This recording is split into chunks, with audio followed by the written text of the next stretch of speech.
to ask you about our dear friend Anne-Marie Hall, who we are honoring this year with the Eugart Yerian Lifetime Achievement Awards. So just to get some background, how long have you known Anne-Marie? When did you guys meet? Well, I would say that would be 40 some years ago. I've known Anne-Marie Hall since 1989 when I moved to Memphis. I thought she was busy. She was busy, and I thought she was mad. How professional she was. So, you know, Memphis is a small town. A lot of us have worked with each other, you know, either as actors or directors, things like that, right? So Anne always comes in knowing what's going to happen in the process. You know, she doesn't come in with her lines memorized or anything like that. That's not what I'm saying. What I'm saying is she has a good professional idea as to what her process will be, and she will be there when we open up that show. There's never a doubt that Anne will be prepared by the time we get to opening night. Anne is a smart ass. And so am I. I've directed Anne-Marie, produced Anne-Marie. Nobody produces or directs Anne-Marie, do they? I don't think so. Anne-Marie joins your cast. That's right. Every director in town knows that. There are a handful of people that you just put in your cast. They are their own beast.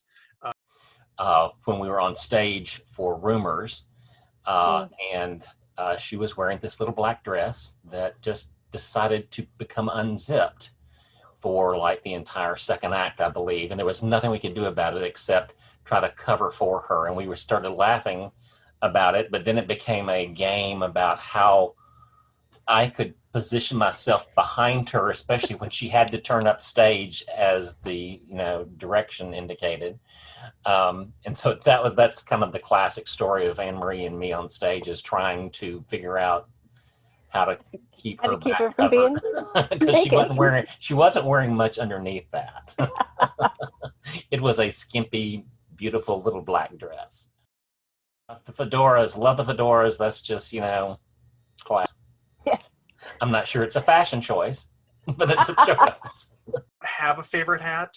I really prefer the things she wears on stage. You know, her Queen Elizabeth attire, you know, I told her she needs to wear that crown and that makeup in real life. And people go, oh, hey, Anne.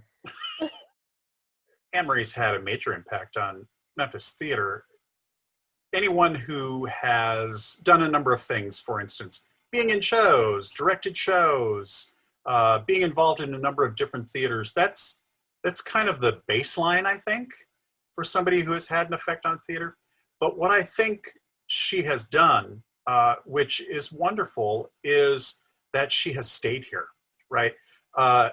She is one of those people who could have gone off and worked, and I know she did. I mean, she went to, I think it was Atlanta, and she tried, you know, different things. But she really recognized what it was to have what we have in Memphis and stay here and fertilize it and help it grow and be a part of that. You know, I think that's what makes somebody who has done a lot in our theater community important. The fact that, yeah, they've done all these different things, and a lot of folks have done a lot of different things. But the fact that she stayed here and really has helped it grow, and she has influenced so many people, right? You know, people want to work with her. People like her. She's not an asshole. She's a smart ass. The ranks, and to see somebody that had kind of experienced children's theater and knew how to control crowds and got comedy and knew it didn't have to be in your face, but yet from a dramatic standpoint could, you know, just make you stop and lose your breath. Watching her in such a very kinds of roles is just something I think she contributed to the community, because other people see that, other people learn from that. I always say we have to grow our own. Mm-hmm. And Anne-Marie is one of those people that we learn from that helps us grow. So this is the Lifetime Achievement Award. So what do you think? Is she going to hang up her hat and retire after this? Heck no. Heck no. She's probably ticked off because it makes it sound like she's old. I don't think so. No, no. I mean, have any of the Lifetime Award winners hung up their hats? I don't think so, right? You know, I mean, no, Anne-Marie's going to keep working till, you know, she falls on stage or, you know, breaks a hip or something. I don't know. I mean, you know, look at who else we still see on stage, you know, who have won these awards, you know, decades ago. So, no, she's not going to hang up her shoes. No. It means a lot that people are involved in theater in the various aspects, and that's what the Ostranders are about. But really, when you talk about something like a Lifetime Award, it means your life, not just the length of your life, but the fullness of your life, right? So what you do outside the theater, how you affect people who are not working in the theater with you, your friends, your social life, your family. And Anne has done, you know, so many wonderful things and has been through a lot that, you know, we've all experienced with her. And that's what I think makes this a wonderful award for her, in addition to all of the, you know, credits and you know, awards that she's gotten over the years and things like that on stage. I think it really speaks additionally to what she's done off of the stage and how she's affected folks on a personal level. I couldn't be happier for anybody to get this kind of acknowledgement. She's just, you know, my best friend. We've been around each other for so long. Our lives have had similar paths, like I said, with comedy and tragedy, and happening kind of at the same time, not just, you know, happenstance. And she's just somebody that has always been true to herself, which made me feel like she was true to me. And that was so important, to find somebody in this community when I first entered the community about 40 years ago, to find somebody that I could completely trust on stage, off stage, in life. Love you, Anne-Marie. Congratulations.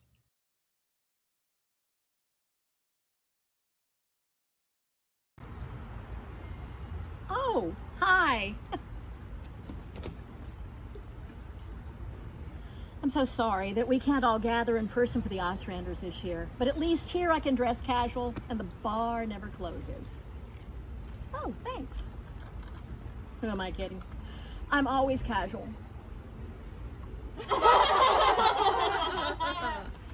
But being separated from everyone at this time reminds me of what I like best about theater. The people. Oh, the energy of the live audience for sure, but the people we work with and come to know and love all these years, all those egos and introverts and showmen and heartbreakers, daredevils and pioneers and clowns, not the scary kind with balloons. We are all enriched by each other. We share an experience like no other. We share a living, vibrant creativity that leaves us physically and emotionally exhausted and more alive than most mere mortals. People have always been my priority. I recall years ago, Jackie Nichols wanted me to do one of two shows for him at Playhouse. I would have to choose because they had conflicting dates. One was Amy's View, a heart-wrenching drama, and the other was Noel Coward's Hay Fever as the over-dramatic actress Judith Bliss. I chose the funny one. He didn't understand. Why? Judi Dench won a Tony for that role. And I said, yeah, but Hay Fever's going to be so much fun with a bunch of fun people being stupid. I have my standards. Theater has given me friends all over the world: Chicago, China, Colorado, Wales, New Orleans, New Zealand, New York, Ireland, California, Hawaii, all over. And at some time we all meet again. One of the highlight shows I did was over 2 hours of me on stage alone in search for signs of intelligent life in the universe. One-woman show, awesome, terrifying experience. I loved it. But the cast parties were pretty dull. So, I salute to all of my old friends and those still yet to come. I salute all those people who never appear on stage or just flat out have no desire. The legions of the backstage folks, the producers, the stage managers, stagehands, public relations, accountants, designers. These people open the theater before we ever show up for rehearsal, and they close long after we go home. They make sure the lights are brilliant, the stage is magnificent, the sound doesn't fizzle, and the quick changes are quick. They problem solve. They think about color schemes. I still have no idea what that is. In short, they do all the stuff that actors do not, but they are essential. Thank you. I salute all the theaters that are striving to stay afloat. No matter how big or how small, they all need help and they all contribute. I've acted and directed at most all of them, the ones that'll have me. I worked at Germantown when it was in a much smaller space, and we wrapped coffee cans around floodlights to illuminate the stage. I've worked with the symphony in a spoken word piece, even though I don't read a lick of music. I also stumbled across the stage as a mustachioed buffoon for the opera. I serve on the executive board for TheaterWorks, providing a space for the most diverse talent in our community. I survived and thrived in Nicholas Nickleby at McCoy Theater. I've flown across the stage at Playhouse as an aging Peter Pan, and I directed the magic that was Sideshow at Theater Memphis. And from all of that, it's the friendships that I cherish the most. I salute my old friend Jerry Chipman. I think there was an article about my work or my craft or whatever. Anyway, he said, she makes it look easy. The secret to that, it is easy. I'm basically lazy. He also gave me my favorite phrase, it doesn't suck, which in turn I've adjusted to encourage a great performance to every opening cast with, don't suck. Thank you, Jerry. So, thank you for this Lifetime Award. Even if I am too young for it, I'm touched and honored. And it seems I also get in free to all the upcoming Ostranders. So, in this time that we're all in the most turmoil, uncertainty, and loss of companionship, until we can meet again, keep treading water.